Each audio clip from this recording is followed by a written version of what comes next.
आज हम बात करेंगे क्लास 5th और क्लास 8th के स्टूडेंट्स के बारे में। एज पर गवर्नमेंट पॉलिसी, अगर बच्चे ने क्लास 5th और क्लास 8th के फाइनल एग्जाम में अच्छा परफॉर्म नहीं किया है, यानी कि बच्चा अगर फेल होता है तो उसे डिटेन किया जा सकता है। ऑल्दो बच्चे को एक सेकेंड एग्ज़ाम लिखने का यानी रीटेस्ट देने का चांस ज़रूर मिलेगा, लेकिन अगर उसमें भी बच्चे ने परफॉर्म नहीं किया है तो बच्चे को इन 2 क्लासेस में भी रिटेन किया जा सकता है। अब यहाँ पर जब फाइनल एग्ज़ाम्स पास आ चुके हैं तो पेरेंट्स ऐसा क्या करें कि बच्चे को फाइनल एग्ज़ाम लिखने में प्रॉब्लम ना आए। बहुत छोटी छोटी सी बातें हैं, अगर आप इम्प्लीमेंट करेंगे तो आप देखेंगे बहुत जल्दी ही बच्चे की परफॉर्मेंस इम्प्रूव हो जाएगी। पहला ये कि बच्चे को डेली स्कूल भेजें, क्योंकि स्कूल में इस वक्त मैक्सिमम रिवीजन चल रहा होगा और बच्चा अगर रेगुलरली स्कूल जाता है और वो रिवीजन करता है तो उसकी तैयारी और बेटर होगी।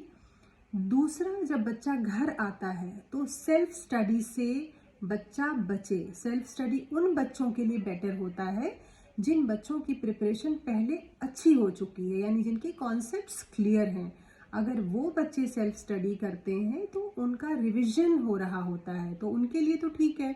लेकिन जिन बच्चों के कॉन्सेप्ट ही अभी क्लियर नहीं है, जिनके फंडामेंटल्स ही अभी क्लियर नहीं है, उनको जब आप सेल्फ स्टडी करने देते हैं तो बच्चे को समझ में ही नहीं आता है कि कैसे पढ़ना है और क्या पढ़ूं, और तैयार कुछ हो नहीं रहा है तो उसका कॉन्फिडेंस जो है और ख़त्म होने लगता है।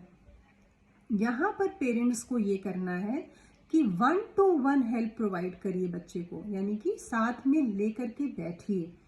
जब पेरेंट्स साथ में बैठते हैं तो बच्चा डिस्ट्रैक्ट नहीं होता है किसी दूसरी तरफ।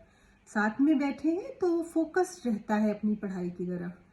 मैथ्स जैसे सब्जेक्ट के मैक्सिमम एक्सरसाइजेस अपने सामने बैठ के लगवाइए, और जो बच्चा दूसरे सब्जेक्ट्स हैं उसको याद कर रहा है और लिख रहा है, याद करके लिखने से उसके अंदर एक कॉन्फिडेंस आता है कि मैं तो ये आंसर लिख ले रहा हूँ, तो उस कॉन्फिडेंस के साथ वो अपनी तैयारी को आगे लेकर के चलता है। और पेरेंट्स भी ये इंश्योर कर लेते हैं कि बच्चे को अब चीज़ें समझ में आ रही हैं।